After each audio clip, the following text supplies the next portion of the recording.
Ahí llegando, Muy bien, licenciado. corriendo y llegando tarde, dicen, ¿no? A tiempo, licenciado, a tiempo, tarde no, a tiempo. Eso está bien.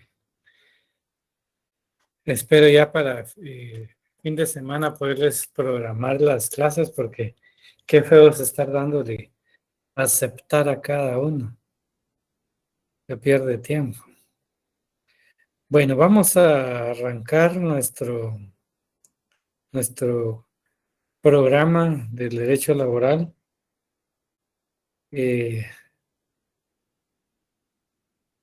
Todo esto vamos a ver este semestre, pero al igual que todas las ramas, siempre es importante arrancar o empezar con ciertos antecedentes.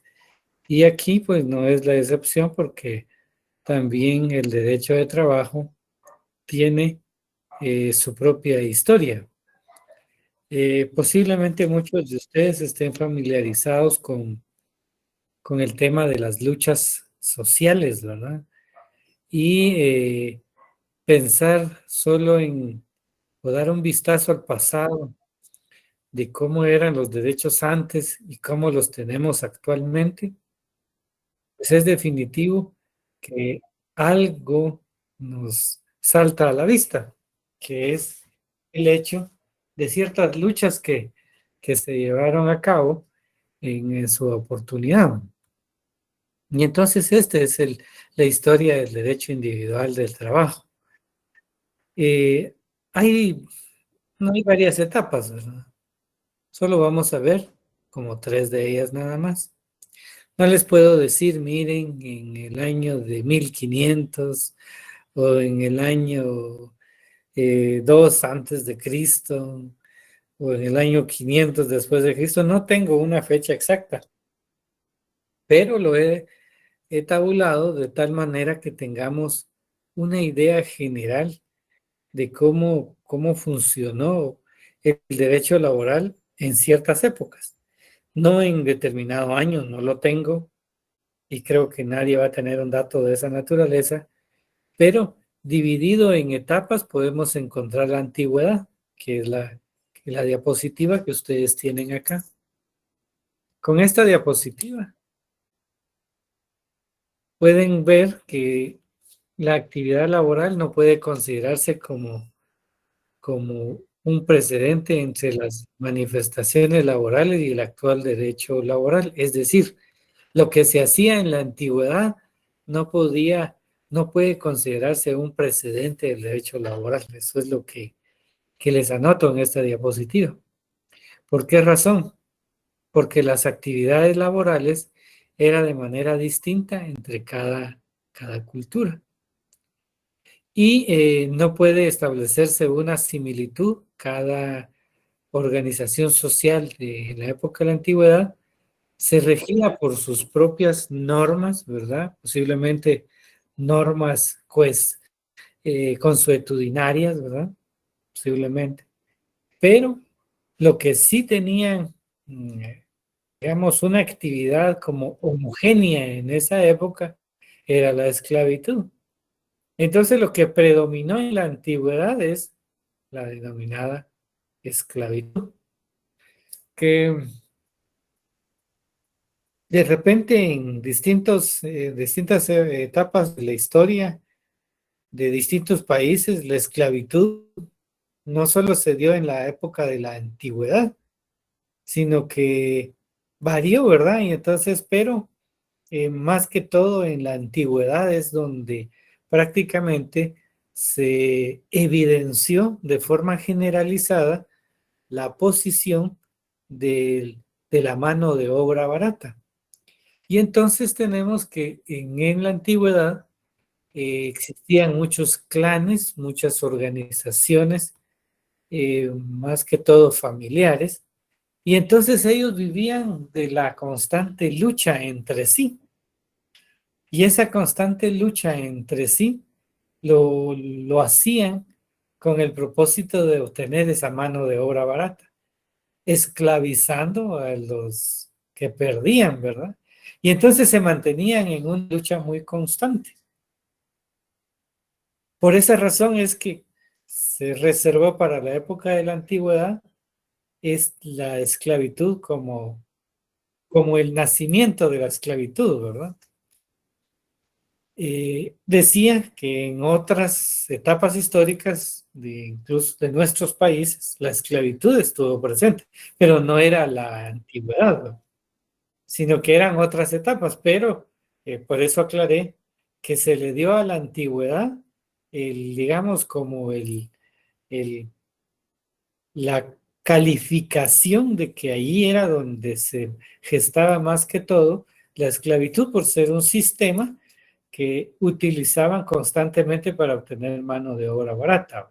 Aunque así fue posteriormente, pero es ahí donde nace es un modo de vida de estas organizaciones que fueron clanes, ¿verdad? En esa época. Organizaciones familiares, ¿verdad? Que vivían de manera aislada. Entonces vivían en una montaña, cerca de un río, había un clan ahí. Creo que ustedes han escuchado algunas películas acerca de que hacen digamos, la identificación de clanes en ciertas culturas, ¿verdad? Y vivían de maneras aisladas, vivían de la casa, muy poca agricultura, y entonces ahí es donde se acuñó, digamos, el nacimiento o la utilización de la esclavitud eh, como parte, digamos, de la historia del derecho de trabajo, no como precedente, eso lo tienen que tener claro, por eso se los anoto ahí. Es como una historia nada más, un triste resabio de la actividad humana, ¿verdad? Porque se dio la esclavitud, ¿verdad? La compra del hombre por el hombre, ¿verdad? Pero son parte de nuestra sociedad, una triste historia. Como consecuencia, ya para resumir todo lo que les estoy mencionando, definitivamente la esclavitud era trabajo forzado. Entonces, por esa razón no forma parte del, eh, de un antecedente del derecho de trabajo. En la antigüedad queda totalmente dominado el sistema de trabajo por la esclavitud. No es precedente, insisto. Sin embargo, eh, constituía una actividad propia para cada época y cultura, que es lo que traté de parafrasearles, y aquí está el resumen. Era producto de continuas guerras, prisioneros de guerra representaban fuente de mano de obra barata y ocupaba trabajos de baja categoría, los peores trabajos, ¿verdad? El actual trabajo que nosotros desempeñamos es libre y es por acuerdo de voluntades entre las partes, ¿no? Aunque ya se habla acerca del neoesclavismo, ¿verdad? Otro sistema de esclavizar al trabajador, pero ese es otro tema, ¿no? Pero entonces vemos que en la historia, en la época de la antigüedad, nada más era un sistema de trabajo subordinado, ¿verdad? Mas no es un precedente, y aquí se los anoto, del derecho laboral. No lo era. Solo es historia, nada más. Son tristes recuerdos de, eh, del sistema de trabajo que tenían, digamos, ciertos hombres de esa época, eh, y era un sistema que casi era generalizado. Bueno, la Edad Media, por eso decía que lo dividí en etapas, la época de la Antigüedad y la Edad Media. Aquí sí ya tienen algunos resabios que todavía subsisten en la actualidad. El sistema laboral que desempeñaban en esa época era la clientela y el trabajo se realizaba por artesanos, todo el producto del sistema feudal. Entonces tenemos claros que en la Edad Media el sistema económico que persistía era el feudalismo, que consistía que el señor feudal era el dueño de una cantidad considerable de tierras y todo lo que existía en ese lugar era de él, incluyendo a los seres humanos. Y entonces, ¿cómo funcionaba el trabajo ahí? Funcionaba por medio de la denominada clientela y el trabajo lo hacían artesanos. Entonces, actualmente decimos, él es nuestro cliente, aunque ya se ha cambiado el marchante, dicen, ¿no? Pero él, en resumen, es nuestro cliente cuando nos referimos a ciertas actividades laborales que desempeñamos actualmente. Pero en la Edad Media era un sistema laboral llamado así, clientela, porque solo se podía trabajar mediante estas, digamos, grupos de artesanos, una agrupación de artesanos. Y entonces estos artesanos se agrupaban en asociaciones que se conocían como guildas, corporaciones o gremios. Entonces, ese era el nombre que recibían estas asociaciones que aglutinaban a los artesanos. Y insisto que eran denominadas guildas, corporaciones o... Y por supuesto, cuando hablamos de estas asociaciones, pues se oye muy técnico, ¿verdad? Actualmente, pero incluso actualmente todavía eran comúnmente conocidos como talleres, ¿verdad? Es decir, había un taller y entonces en ese taller, que eran las guildas, corporaciones o gremios, existían maestros, oficiales, compañeros y aprendices. Y entonces entendemos con esto que mucho de esos términos, aunque forman parte de, digamos, del castellano, tienen un efecto en el sistema laboral, porque si se dan cuenta, todavía el maestro lo seguimos utilizando actualmente. Tal vez ustedes le dicen albañil, ¿verdad? Pero normalmente es el maestro de obra, ¿verdad? Y en ese tipo de trabajos todavía subsiste un sistema muy parecido al, ¿cómo se llama? A estos artesanos, ¿verdad? Que existían en la Edad Media. ¿Por qué razón? Ustedes me corregirán, ¿verdad? Allá en ese sistema está el maestro de obra, que es el albañil, ¿verdad? Está el, el ¿cómo se llama? Los ayudantes, pues prácticamente, ¿verdad? Aunque ya hay una otra clasificación, porque yo he escuchado algo y dicen, ya es media cuchara, dicen ellos, ¿verdad? Es decir, que ya se está acercando a ser un albañil. Entonces, es su segundo al mando. Y este segundo al mando sería como un homólogo de los oficiales, ¿verdad? Porque ya tiene una jerarquía ahí. Y compañeros pues en esa época, pues era una manera de definir que todos eran iguales, ¿verdad? Y luego el aprendiz.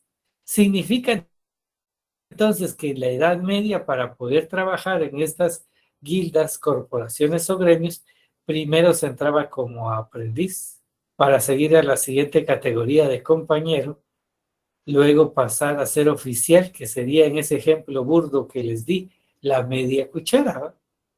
Y luego los maestros, que ya sería lo más, digamos, ese personaje que ya adquiere una habilidad y un conocimiento que le permite ser o contratar, ¿verdad? En este caso de los albañiles, contratar con personas para la construcción de viviendas y cualquier de otro tipo de similar naturaleza. Entonces, estas guildas funcionaban de esa manera, porque solo hasta llegar a ser el maestro se podía ejercer libremente la actividad laboral. No se podía hacer antes, aun cuando ya ustedes saben que actualmente se busca a trabajadores que tengan habilidades. ¿Y quiénes tienen habilidades natas? y son los que actualmente se superan de una manera bastante particular, pero en esa época, aun cuando se tuviera talento, la obligación era pasar por todas esas jerarquías hasta que le dieran la bendición de ser un maestro. Y entonces, pues definitivamente, como les dije, maestros es parte de la terminología común. Tenemos maestros de educación primaria diversificada, maestros en docencia, ¿verdad? Y son nombres que han quedado.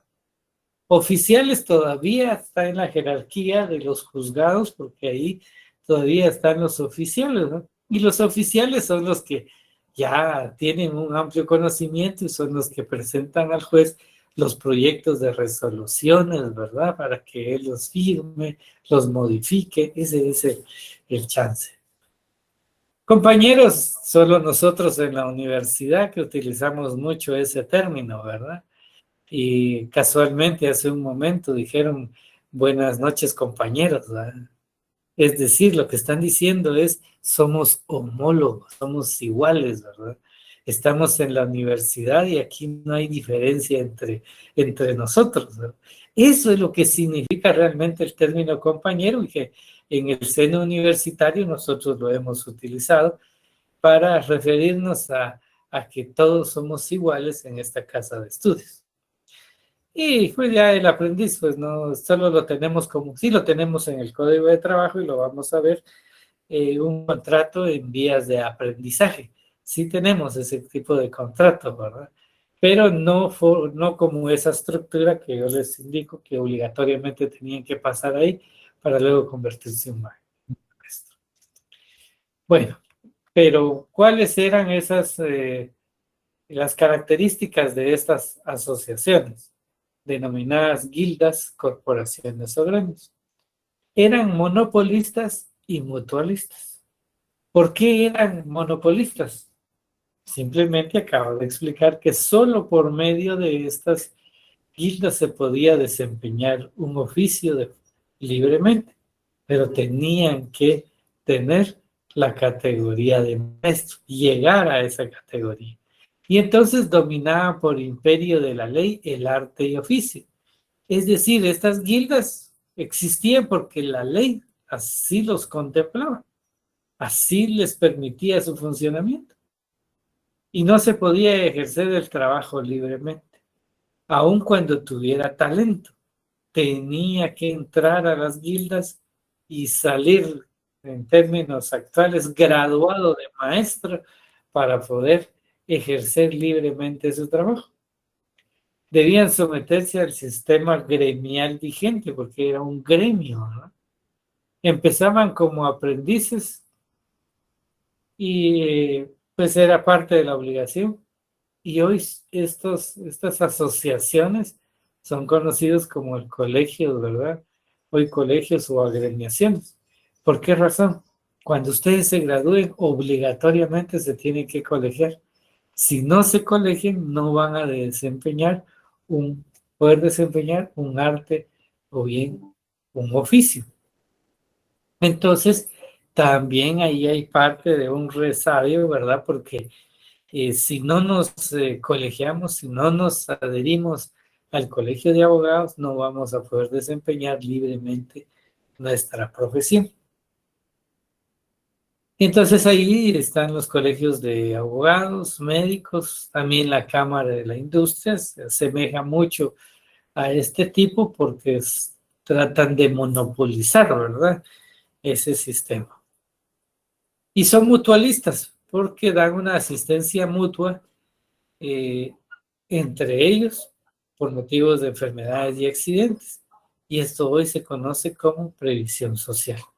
Entonces ven cómo en la Edad Media se utilizaba la actividad laboral de cierta manera, incluso con sus características monopolistas y mutualistas que al día de hoy subsisten algunas, ¿verdad? Definitivamente el tema de la asistencia mutua que ha crecido, ¿verdad? Y que acaba de salir una reforma en donde cada empleador que tenga un trabajador debe inscribirlo en el ICS. Entonces vamos vamos siempre adelante, ¿verdad? Bueno, pero ¿qué sucedió? Vimos la edad antigua, vimos la Edad Media en el sistema económico feudal y que tenían un sistema laboral clientelar, ¿verdad? Desempeñado a través de artesanos. Pero resulta que la intercomunicación de ciudades, es decir, los feudalistas, por más que quisieran cerrar el círculo, siempre empezó a expandirse esa intercomunicación entre una ciudad y otra. ¿Y qué sucede con eso? Competencia comercial y laboral, ¿verdad? Y por ende, la posición de los maestros se vuelve más rígida principalmente en jerarquía dentro del gremio. Es decir, como se dieron cuenta que ya había una intercomunicación de ciudades y que la situación estaba cambiando, pues ellos, pues lo más lógico es que se protegieran, ¿verdad? Y al protegerse, pues buscaban cómo, cómo mantener este tipo de gremios, ¿verdad? O cómo mantener estas guildas. Eso es lo digamos, una de la acción de la intercomunicación de ciudades generó la reacción de ellos, ¿verdad? Que es cerrar más el círculo.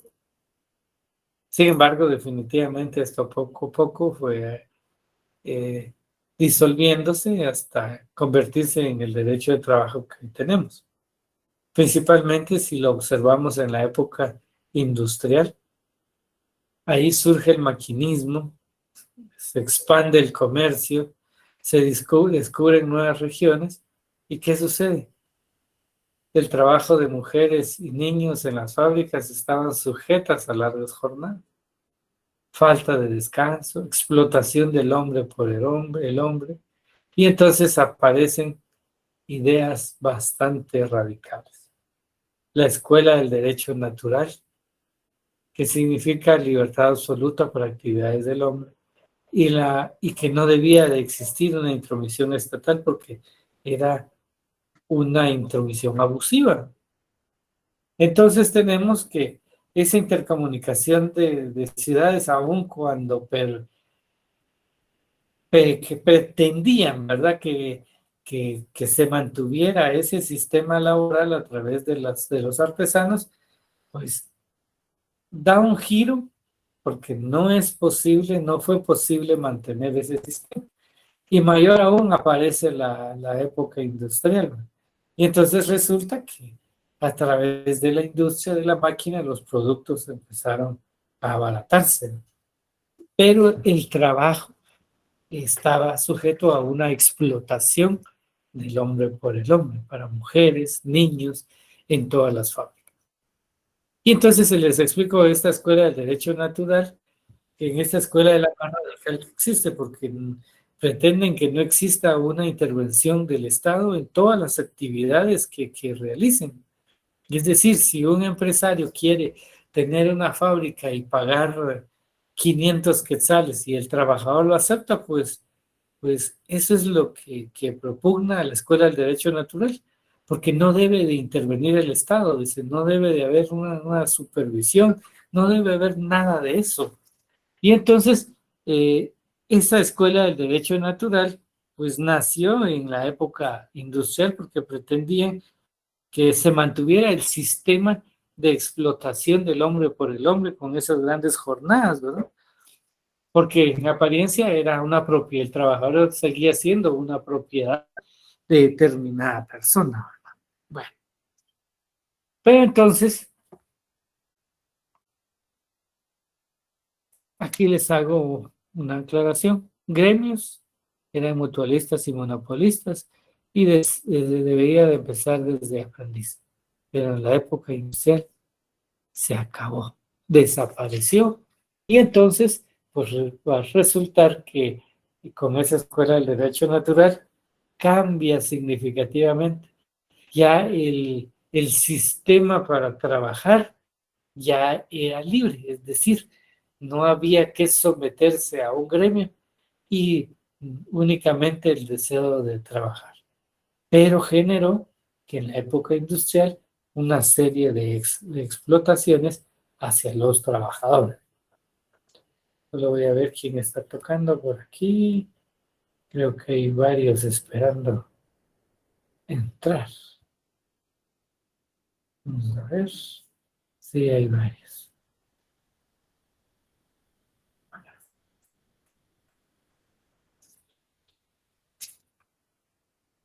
Bueno, la época colonial en Guatemala, como les digo, fue a través de épocas que les trato de ilustrar cómo ha sido el desarrollo laboral a nivel internacional. Y ahora veamos a nivel de Guatemala. Fue totalmente gremial.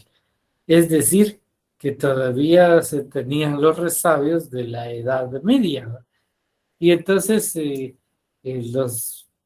los términos maestro de obra y compañeros se mantuvieron y los utilizaron en la época colonial, ¿no? Pero, ¿qué acciones empezaron a debilitar la época colonial en Guatemala? A nivel internacional, la Revolución Francesa, el Edicto de Turgot, fue un ministro de finanzas de Luis XVI en 1766, en donde abolió los gremios.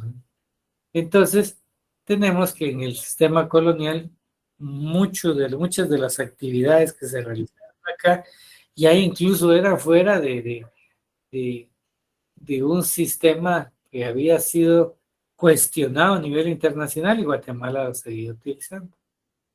Y en 1791 que aparece la ley de Chapalier, que establece la plena libertad en el ámbito del trabajo, que es parte también que hay que reconocer de la Escuela del Derecho Natural, ¿no? Que no pretendían la intervención del Estado. Ahora, ¿cuál es el trabajo en la actualidad? En el siglo XXI nos encontramos frente a la revolución de orden tecnológico, igual o más importante que la revolución industrial. Eso es lo que tenemos. Si no vean, tenemos desde un teléfono inteligente, que hacemos miles de cosas. Muchos de ustedes están conectados a través de su teléfono. Revisamos correos, distintas cuentas de correo tenemos acá. Cantidad de información. Es una mini computadora que tenemos al alcance, pues una cantidad considerable de ciudadanos, ¿verdad? Entonces, la revolución pues, industrial con la tecnológica, pues han ido de la mano, ¿verdad? Y hoy se habla más de la tecnología, aunque sin la revolución industrial no se podría dar también, ¿no?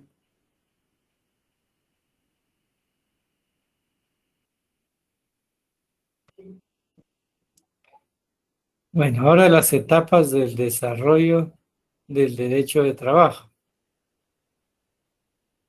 Déjenme. Bueno, entonces les decía que no un resumen, sino que vimos las etapas y esas todas fueron ciertas. No les coloqué un dato histórico, sino que una referencia histórica. Pero a raíz de que no es posible realmente puntualizar estas etapas o el periodo de esas etapas, entonces doctrinariamente pues, los estudiosos del derecho de trabajo pues dispusieron que era mejor tener etapas del desarrollo de trabajo. Y entonces estas etapas doctrinarias son estas que están acá: la represión, la tolerancia y la legalización. Estas tres etapas son con las que ellos eh, nos orientan a explicar y a entender que no todo fue color de rosa, ¿verdad? Sino que hubo etapas que se repetían una y otra vez en distintas épocas y en distintos países, ¿verdad? Y lo primero es la represión, porque en esta etapa era prohibido todo intento de presión al mercado. se calificaba con el delito de sedición, de conspiración al intento de huelga y organización. Es decir, el Estado sí se prestó, varios estados a nivel internacional, se prestó para reprimir a los trabajadores. Y la justificación que daban era que era una presión al mercado, no se podía detener la producción y como consecuencia generaba que el Estado empezó a penalizar las ciertas actividades de los trabajadores, porque con la revolución de la industria, lo que existió, recuerden que mencioné, es la explotación del ser humano. Jornadas extenuantes, ¿verdad? Y entonces ahí no permitían la organización de trabajadores. Y el Estado, pues, se ponía al servicio de las empresas y generaba normas como el delito de sedición y conspiración, encarcelando a los trabajadores que quisieran hacer el intento de una organización o del reclamo de sus distintos derechos. Eso es en la represión. Y entonces ustedes pueden encontrar en distintos textos históricos cómo esta represión pudo darse, digo, en nuestro país, ¿verdad? ¿En qué época existía el delito de sedición para perseguir a los trabajadores? Lo pueden encontrar. Y a esa le van a denominar represión. La tolerancia, no se perseguía movimientos obreros, pero no se les perseguía, es decir, decía que se organicen, ¿verdad? Pero al final de cuentas no tenían un reconocimiento legal.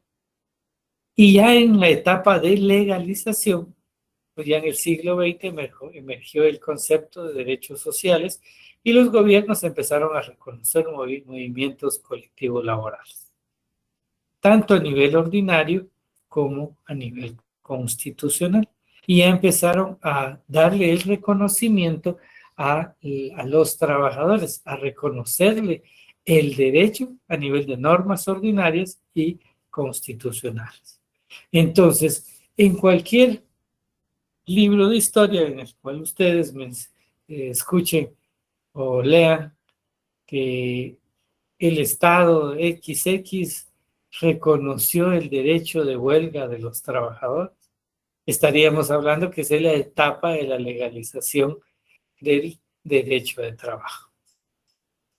Y aquí hay un dato bastante curioso, la primera constitución que reconoce el derecho laboral, aunque nos duela, aunque les duela a ustedes, aquí está México, que es la Constitución de Querétaro en 1919. Luego les sigue la de Weimar en Alemania en 1919. Y aquí hay un montón de países, ¿verdad? Pero para no sentirnos tan mal, les coloqué Guatemala 1945. Es decir, que la primera constitución que reconoce el derecho laboral, México. Nos corrió todo esto. México, Alemania y digo Guatemala hasta 1945.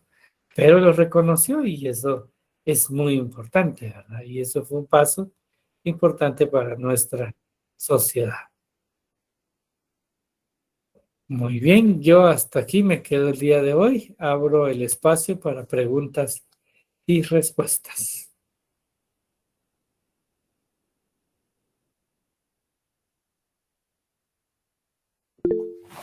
Elmer García, dígame. Le quito la mano. Dígame, Fernando. Muy buenas noches, licenciado. Un gusto. Igualmente. Mire, una consulta. Fíjese que yo hace un ratito me conecté porque venía del trabajo, en el tránsito, pero solo me quedé, vi que en mis apuntes aquí usted puso, yo me empecé a tomar nota desde donde está una diapositiva que dice Historia del Derecho Individual de Trabajo, uno, nacimiento, ahí empezó, o había algo Bien. anteriormente. No. Ahí. Va, muy amable, gracias. Muy bien.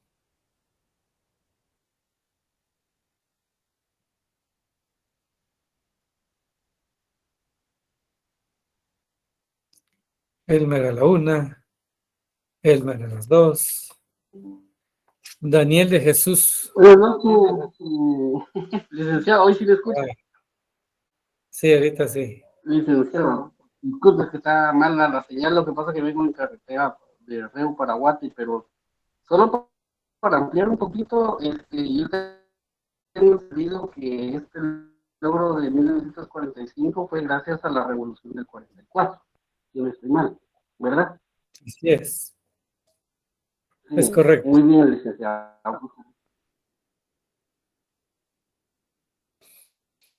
Daniel de Jesús. Licenciado, buenas noches. Buenas noches. Sí, licenciado.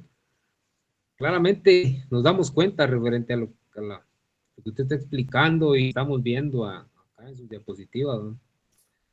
Se ve claramente reflejado. Lastimosamente no lo asimilamos hoy en día, pero aún seguimos teniendo esos regímenes, pero ahí sí que de una forma polarizada, disfrazado de todo, está muy bien, porque en el código de trabajo creo que hay, me imagino que como es el código de Guatemala, pues hay muchos aspectos que se violentan en ese sentido. En primer lugar, el salario, ¿eh? Antes, por lo menos en la época de la colonia, pues se trabajaba por un plato de frijoles al día y simplemente eran remunerados con unos cuantos reales las familias o el cabeza de familia va para darse el gusto de ir a la plaza, como comúnmente se decían, al patión, a comprar algunas y otras cosas, ¿no? Hoy simplemente, lastimosamente, lo vemos, lo visualizamos con el sueldo mínimo. Simplemente está capacitado el monto de dinero para un cierto número de personas. Claramente se han dado las estadísticas que con por lo menos 3.200 quetzales, ¿cuántas personas van a comer dignamente? Uh-huh.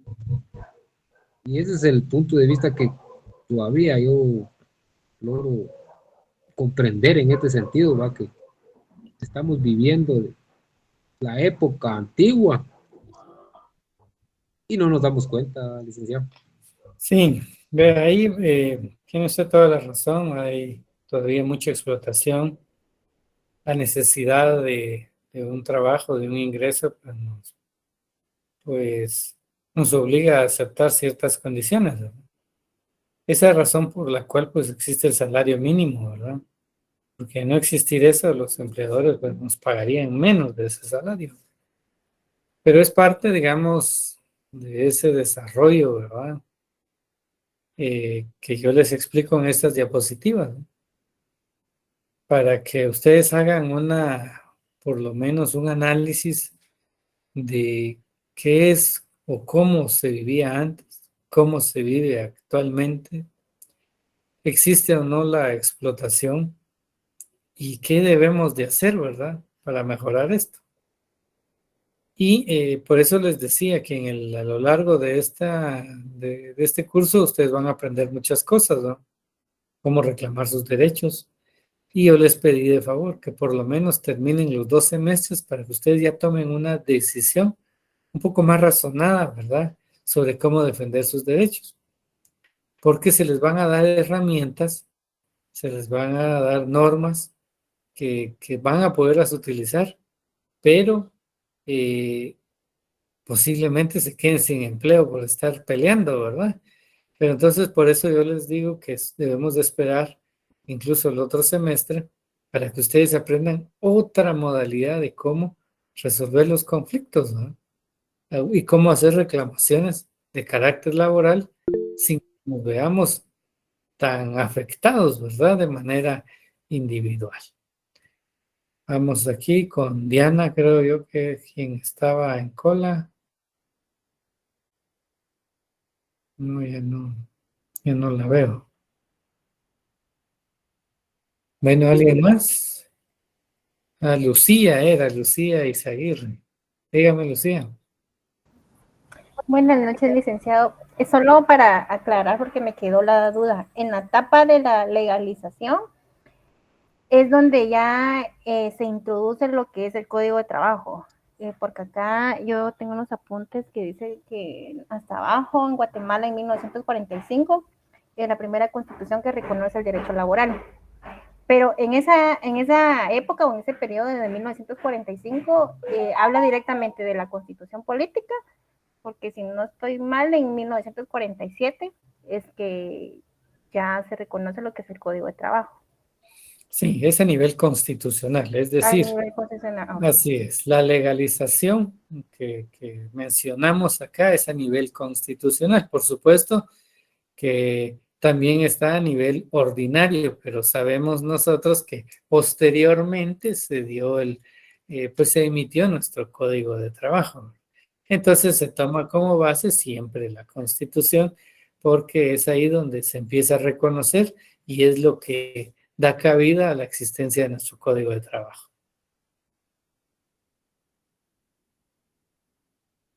Muy bien. Víctor Augusto Vázquez. Sí, licenciado, muy buenas noches. Me causa controversia con esto que me decía usted de las etapas del desarrollo de trabajo, lo que es una etapa de la tolerancia, que realmente yo no sé si alguna ocasión alguien ha visitado alguna maquila. Yo sí tuve que ir a visitar algunas maquilas y creo que todavía existe este tipo de trabajo, ¿verdad? Tolerancia, porque a los empleados se les da una cierta cantidad de, por ejemplo, de playeras, ¿verdad? Así que en partes, ¿verdad? Las tienen que armar, por ejemplo, son 100. Y le dice, yo estoy hablando con un compañero justamente que estaba viendo esa área, son 100 camisas diarias, si hacen las 100 antes de que se termine la hora, excelente, se pueden ir. Si no terminan, tienen que terminar, hasta que terminen se pueden ir.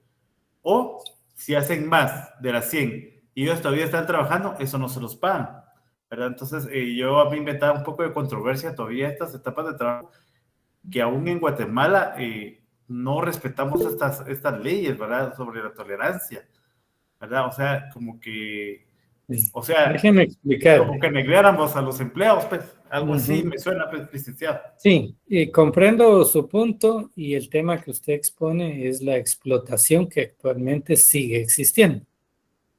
Pero cuando hablamos de la tolerancia como una etapa del desarrollo histórico del derecho de trabajo, en esa etapa no había ninguna norma, era inexistente. Hoy sí lo tenemos. Lo que sucede es que se están violando las normas, que es distinto a esa época. En ese entonces, posiblemente estaba la calificación de delito, la organización de los trabajadores, pero ya el Estado no estaba persiguiéndolos, ¿verdad?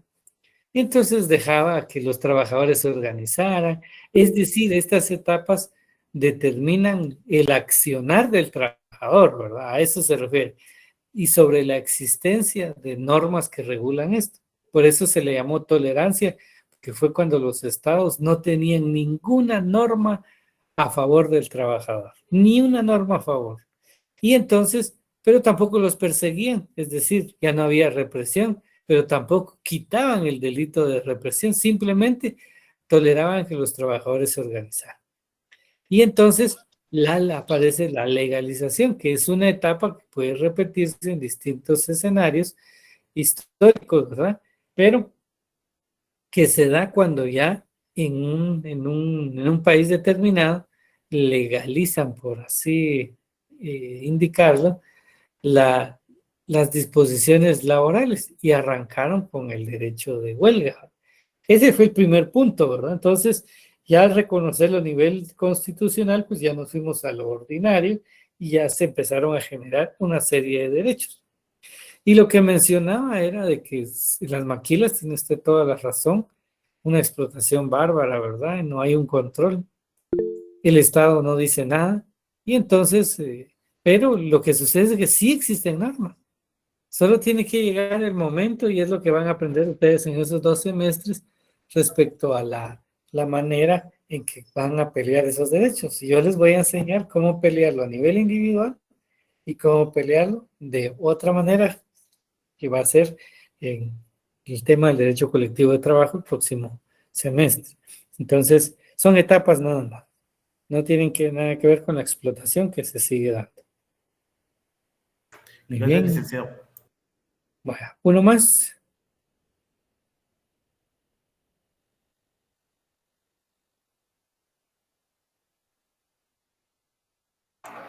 Solo, licenciado, como comentario únicamente, usted entre los libros que pidió fue el de la Constitución, Código de Trabajo, la Ley de Servicio Civil y su reglamento. Fíjese que yo conseguí el libro de Ley de Servicio Civil, pero yo no sé si tiene que decir Ley de Servicio Civil y su reglamento, o su reglamento es otro folleto. Es otro, es otro.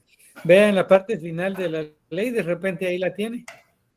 Vea, abra su ley, la Ley de Servicio Civil, normalmente vienen al final, después de la ley viene el reglamento. Revíselo de una vez y me comenta. Gracias.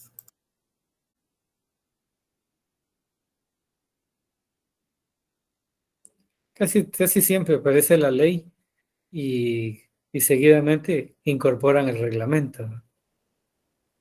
¿Está ahí, Víctor? Ahorita lo estoy buscando, licenciado. Fácil, hombre, solo vaya al último artículo de la ley y ahí la ley es muy pequeña.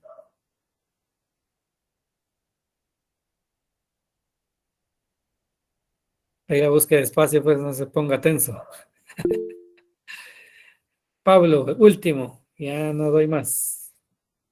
No, solo haciendo referencia a lo que el compañero decía anteriormente, yo tuve la oportunidad de trabajar en Maquila, fíjese, licenciado, pero o sea, los mismos trabajadores tienen el miedo a pelear esa prebenda, o sea, ese derecho que tenemos como trabajadores por el miedo a ser despedidos, porque en la Maquila eso es lo que sucede y claramente hay una meta que sacar y cuando no sale pues tratan mal al personal y cuando realmente el trabajo sale como debe de ser, pues no hay una felicitación. Entonces pero el mismo sistema ayuda a que la gente no se levante o no, pues alce la voz por el miedo a perder el trabajo. Y no solo en la máquina, yo creo que en otras empresas, por ejemplo, las empresas de seguridad, es una explotación bárbara, o sea, les pagan una miseria y ellos pues arriesgando su vida y todo ese tipo de cosas, ¿verdad?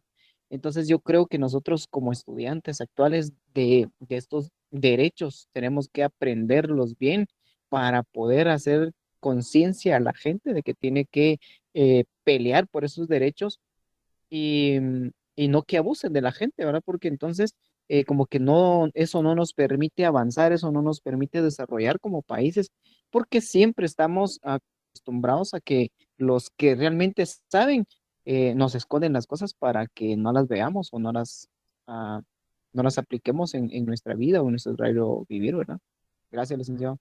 Correcto, muy bien. Siempre la universidad ha presumido de inculcar a los alumnos una conciencia social, ¿no? Y no es que querramos, la situación es real, pues es evidente, ¿verdad?